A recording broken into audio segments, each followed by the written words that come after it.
স্বাগতম আমার রান্নাঘরে। প্রথমেই ধন্যবাদ জানাই যারা আমার চ্যানেলটিকে সাবস্ক্রাইব করেছেন। আজকে আমি করেছি টমেটোর একটি মুখরোচক ভর্তার রেসিপি। যখনই খাবারে অরুচি লাগবে তখনই চট করে বানিয়ে নেবেন এই রেসিপিটি। এখানে আমি নিয়েছি 5টি টমেটো কুচি, 3টি শুকনো মরিচ, কিছু কাঁচামরিচের ফালি, পেঁয়াজ কুচি আর রসুনগুলিকে এভাবে আস্ত করে নিয়েছি। সামান্য কিছু আদা থেঁতো করে নিয়েছি। মরিচটা আপনাদের রুচি অনুযায়ী কমিয়ে বাড়িয়ে নেবেন। গরম কড়াইতে দিয়ে দিয়েছি সর্ষের তেল। তেলের মধ্যে শুকনো মরিচগুলোকে লালচে করে ভেজে নেব। তো তুলে নিলাম। এবারে দিয়ে দিব রসুনগুলি। সামান্য কিছুক্ষণ নেড়ে চেড়ে দিয়ে দিব পেঁয়াজ কুচিগুলি।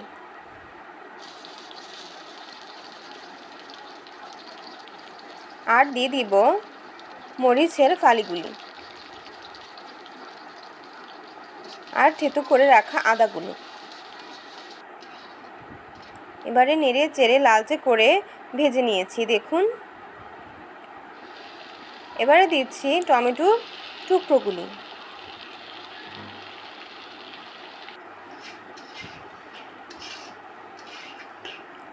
কিছুক্ষণ নেড়ে চেড়ে দিয়ে দিচ্ছি স্বাদ মতো লবণ আর সামান্য একটু হলুদ। আর আমি যে মরিচটা ভেজে রেখেছিলাম সেটা হাত দিয়ে গুঁড়িয়ে দিয়ে দিলাম। এবার নেড়ে চেড়ে খুব ভালো করে কষিয়ে নিব।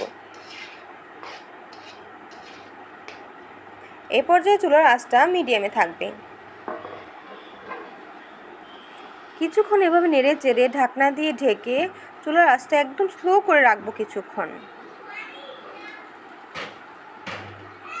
এই তো দেখুন টমেটোটা একদম নরম হয়ে এসেছে। আমি কিন্তু মাঝখানে আরও কয়েকবার ঢাকনা উল্টিয়ে উল্টিয়ে নেড়ে দিয়েছিলাম। আপনারাও কিন্তু এই কাজটি করবেন। এই তো দেখুন সব কিছুই সিদ্ধ হয়ে গেছে।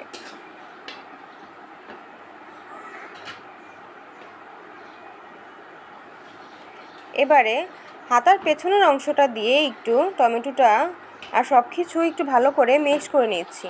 আপনারা চাইলে পটেটো ম্যাশার দিয়েও এই কাজটা করতে পারেন। দিয়ে দিয়েছি সামান্য একটু চিনি।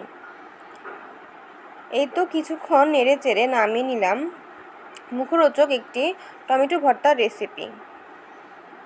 যখনই খাবারে অরুচি লাগবে তখনই জলদি করে বানিয়ে নেবেন। আর যারা এখনও আমার চ্যানেলটিকে সাবস্ক্রাইব করেননি তারা অবশ্যই সাবস্ক্রাইব করবেন। আজকে এ পর্যন্তই বিদায় নিচ্ছি। দেখা হবে অন্য কোনো ভিডিওতে। ভালো থাকবেন।